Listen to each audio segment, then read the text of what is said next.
ምግቡ ወደ ቤታቸው የሚወስዱት ነው ወይስ ትምህርት ቤቱ እንግዲህ የኛ ፕሮግራም የሚጀምረው መደበኛው ትምህርት እንዳበቃ አሁን እንግዲህ ወደ ቤታቸው ከመሄዳቸው የራት ግብዣ የምሳ ግብዣ ነው እኔ ምን ልሳተፍ ፈልጋለሁ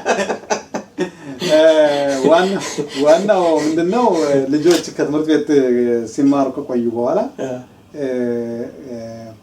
ወደ ቤታቸው ይመለሳሉ እንግዲህ በሳምንት ነው በየቀኑ እንግዲህ እያንዳንዱ ፕሮግራም አለው በእኛ ፕሮግራም የሚሳተፉት በአንድ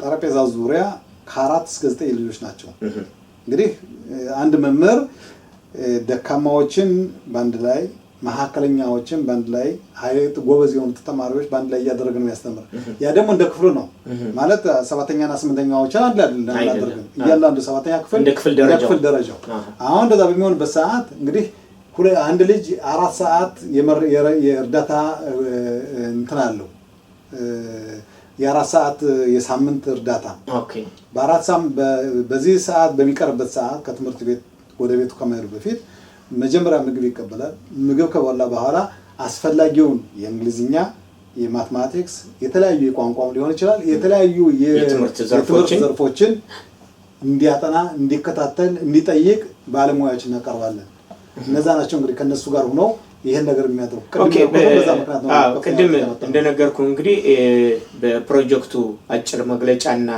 ይሄ መግቢያ ኢንትሮዳክሽኑን በማነብበት ጊዜ በ2016 እና 17 አካባቢ የፕሮግራም ለውጥ ለማድረግ በጠቅላይ ሚኒስትር መስሪያ ቤት በኩል የሆነ ምንድነው ያለውጥ የሚደረገውን ነገር ሌላ እድገት እንዲመጣ ነው ወይንስ ደግሞ የበጀት ቅነሳ ነው ወይም ደግሞ የሚረዱ ተማሪዎችን ቁጥር ለማሳነስ ነው ለመቀነስ ነው በጣም ጥሩ ጥያቄ ነው ምክንያቱም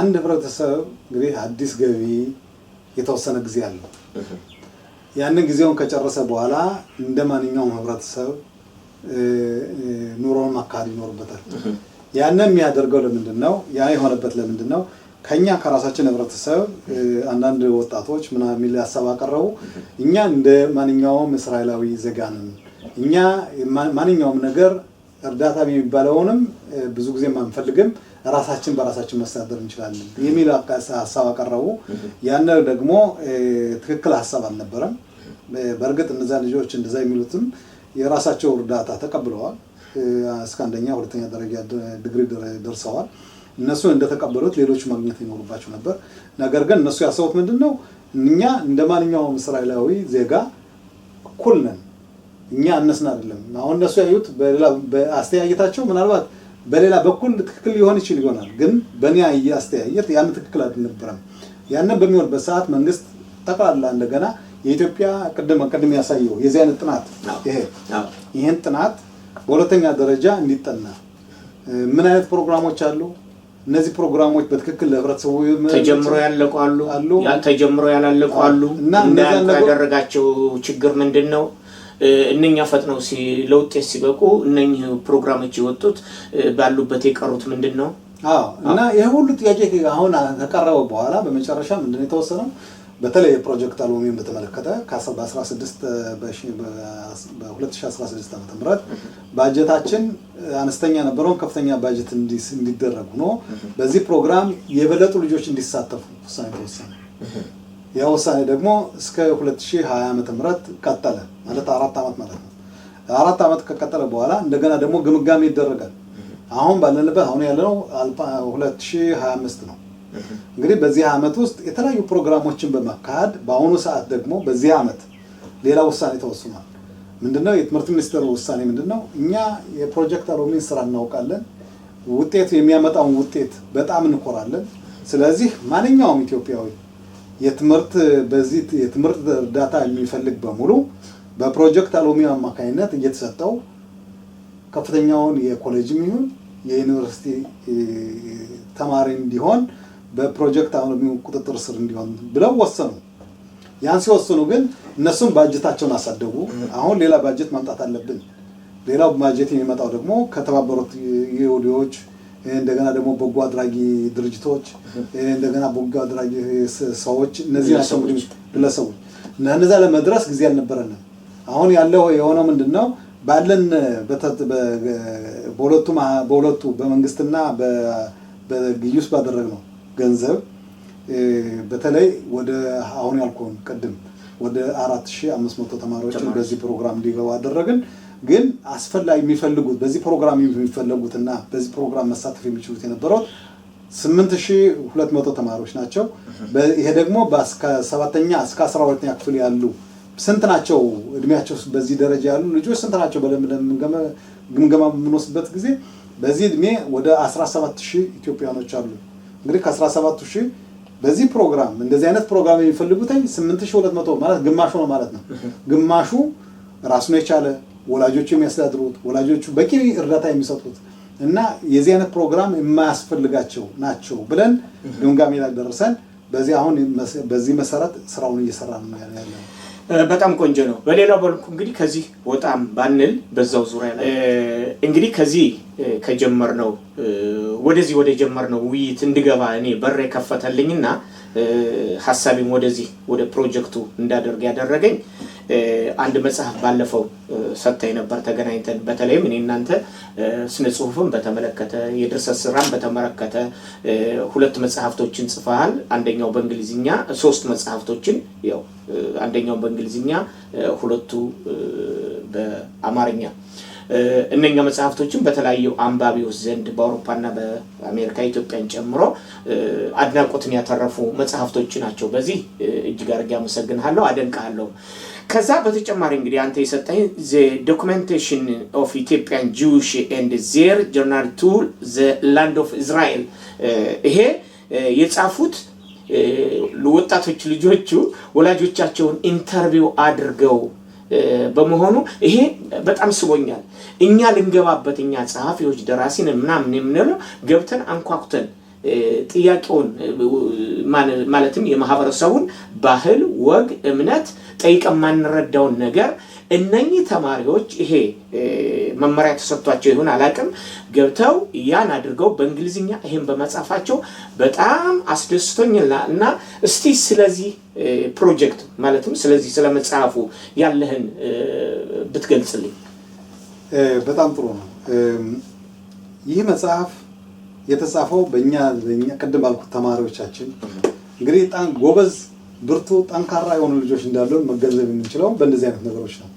እነዚህ ልጆች በእርግጥ በፊት ቀደም ብሎ ፕሮግራሙ ሲጀመር ምንድነው ማነው ዲሙይ ለሄኮይ ደግሞ ላንተ ምሳሌ የሚሆነው ማን ነው በብለን ስንጠይቅ አብዛኛውን ጊዜ ወላጆችን አይደለም የሚጠይቁ የሚለው የነበረ ወንድሞቻቸውንም አይደለም የነበረ ሌሎች ከውጭ የሚያዋቸው በውጭ ከዚህ ሀገር እስራኤል ሀገር ብቻ ሳይሆን ውጭ አሉ። የተለያዩ ዘማሪም ሊሆኑ ይችላሉ ወይ ደግሞ የሆነ የኮርኗ የባለት የፊልም እንትኖች ሊሆኑ ይችላሉ። ነገር ግን እኛ ምን አደረግን መሰለህ ልጆች መጀመሪያ በራሳቸው ባህል ካልጠነከሩ በራሳቸው ባህል ካላመኑ ማንነታቸውን ካላወቁ ችግር ነው። ስለዚህ ራስን ካላወቅ የሌላውን ባህል አውቃለሁ የሚለው ነገር ብዙ ጊዜ መሰረት አልባ ሊሆን ይችላል እና ብርዝ ነው የሚሆነው። እኛ መጀመሪያ ማወቅ የሚገባቸውን እስኪናሳውቃቸው በሚል ፕሮግራሙ ተጀመረ።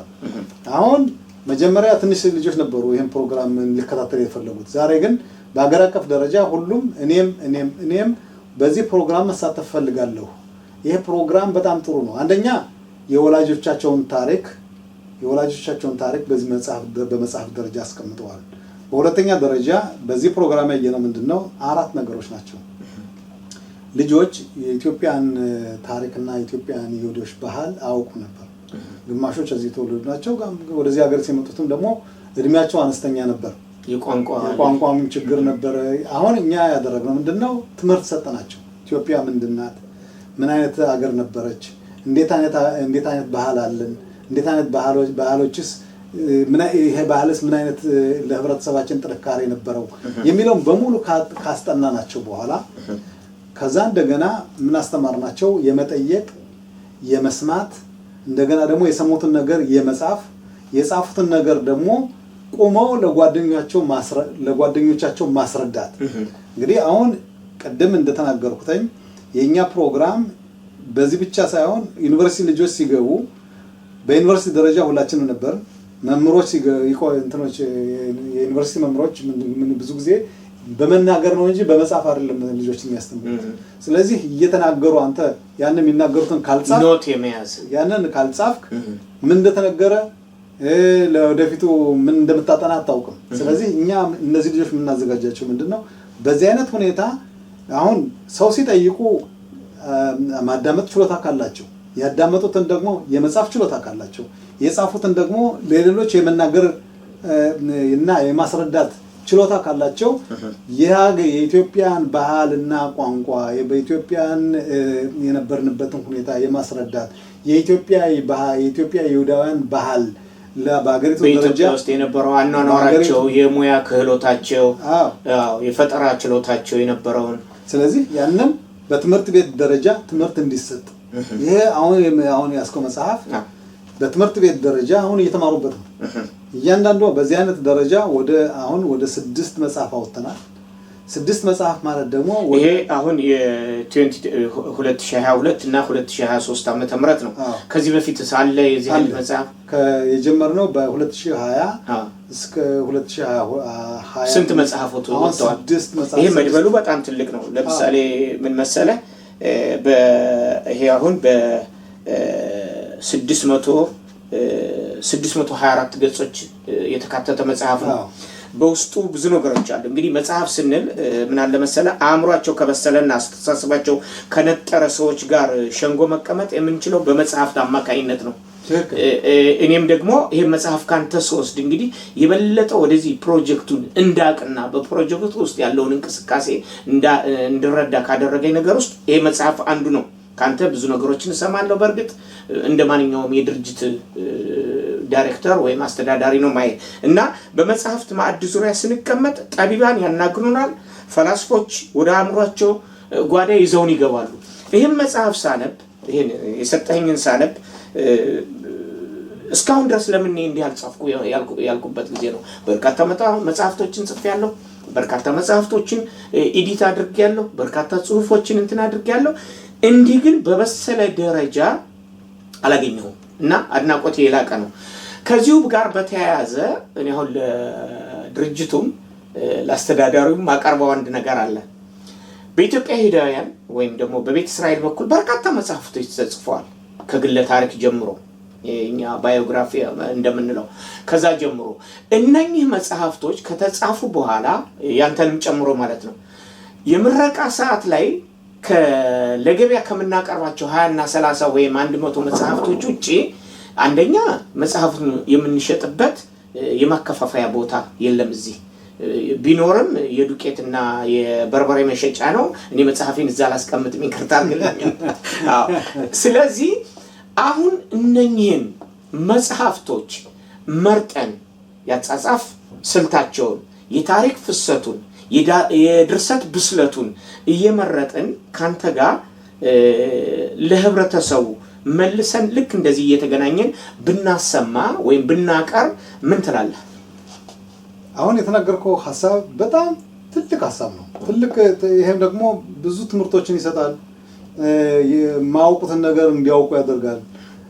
በተለይ ያንተን አፕሪሺየት ወይም ደግሞ ማመሰግንህ ምንድነው ብዙ ነገሮችን ጽፈሃል፣ ብዙ ነገሮችን አይተሃል፣ ብዙ ነገሮችን አስተካክለሃል። ያ ደግሞ አሁን እንዳልከው ሁልጊዜ እኛ በተፈጥሮ ደረጃ ሁልጊዜ የመማር እና የማወቅ ችሎታችን የማዳበር ኃላፊነት አለብን። እኔ አዋቂ ነኝ እኔ ብቻ ነኝ ማወቅ ካልኩኝ ምናልባት የማውቃትን ነገር ብቻ ይዤ ከዚህ ዓለም እስካለው ድረስ ልኖር ይችላል። ነገር ግን ያችን ለሌላው ካጋራሁ አንተም ያለህን እኔም ያለኝን ሁለታችንም በእንደዚህ አይነት ሐሳቦች ላይ ወደ ውስጥ ገብተን ጠልቅ አድርገን ታሪክን የመመርመር ታሪክን በትክክል የማስቀመጥ እንደገና ደግሞ ይሄ ብቻ አይደለም ላላወቀው ክፍል እንዲያውቅ ማድረግ የኔም ያንተም የሁላችንም ኃላፊነት ነው። ይሄን ለማድረግ ደግሞ የአንድ ቀን ግንኙነት ወይም የሁለት ቀን ግንኙነት በቂ ላይሆን ይችላል። በእኛ ህብረተሰብ አሁን የምናየው ምንድነው? አንተም የምታየው ጥሩ ሰዎች ጎበዝ ሰዎች አሁን እየተፈጠሩ ነው። በእርግጥ ያጻጻፋቸው ችሎታ ወይም የጻፉት የመጽሐፍ ድርሰት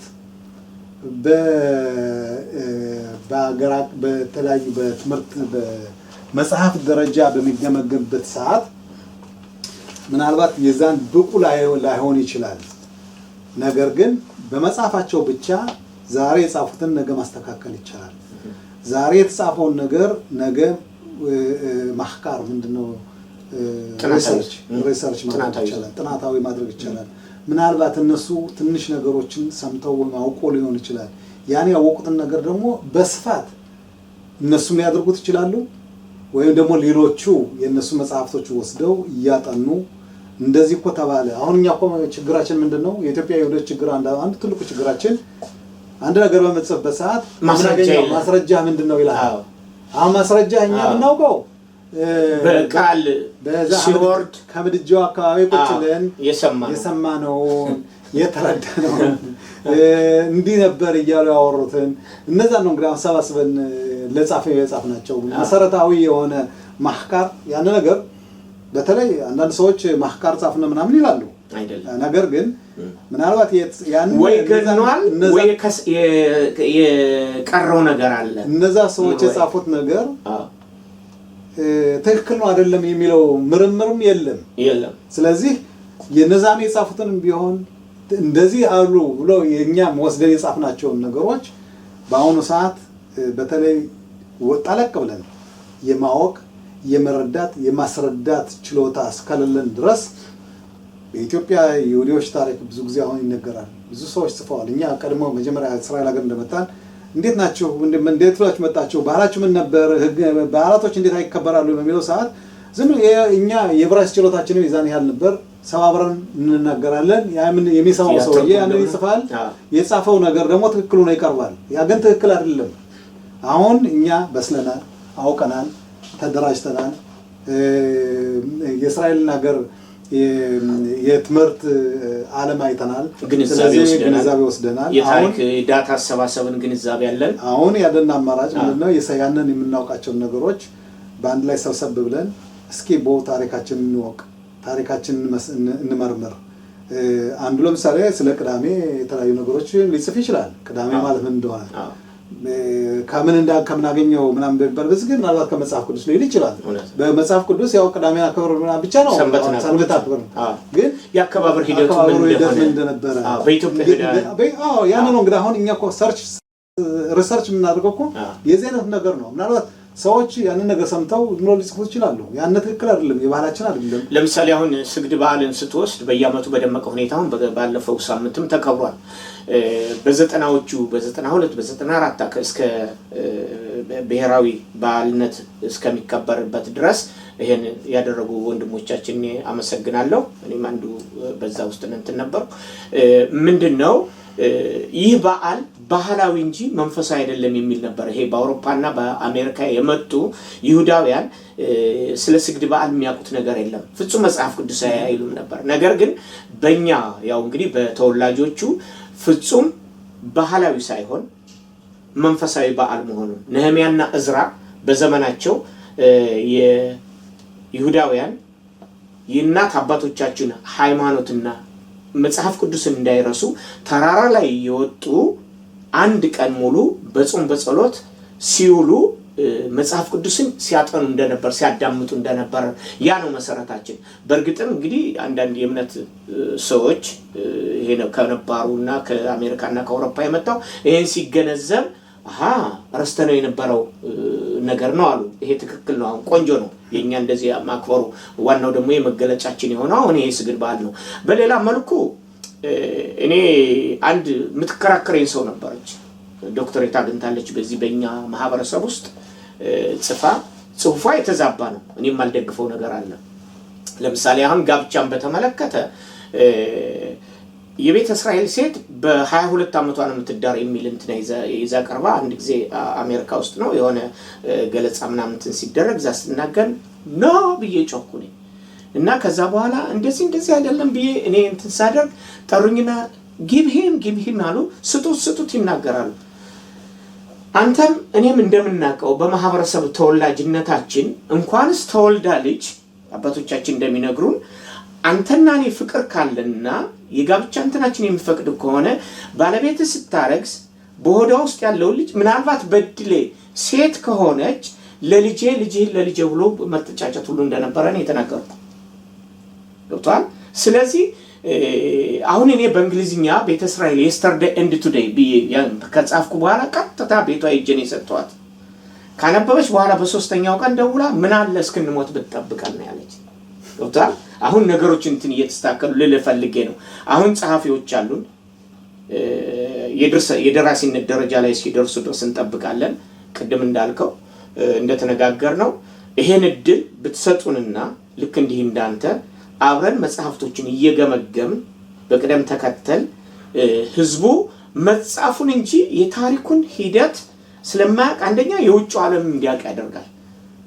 ስለዚህ በዚህ ጉዳይ ላይ ቃል ከዚህ ላይ ምን መሰለህ አምሳሉ ይሄ ድርጅት የተቋቋመው የኢትዮጵያ ይሁዲዎችን ከሌላው ህብረተሰብ ለማገናኘት የባህላቸውን ትውስታቸውን ቋንቋቸውን ባህላቸውን ከሌላው ጋር ለማረማመድና እንደሌላው ህብረተሰብ እኩል እንድንሄድ ድርጅቱ የተቋቋመው ለህብረተሰቡ በር ለመክፈት አገልግሎት ለማበርከት ስለሆነ ችግሮችን ማንኛውም ሰው ልዩ የሆነ ሐሳብ ያለው ህብረተሰቡን ይረዳል ብሎ የገመተ ወይም ደግሞ ህብረተሰቡን ያራምዳል ህብረተሰቡን ይጠቅማል ይሄን ብናደርግ እኮ ህብረተሰባችን ብቻ ሳይሆን የእስራኤል ሀገር ህብረተሰብ አልፎ በዓለም አቀፍ ደረጃ ይሄን ነገር እኮ ሊያኮራን ይችላል የሚል ሐሳብ ያለው በሙሉ ይሄ ድርጅት ክፍት ነው ለማንኛውም ነገር።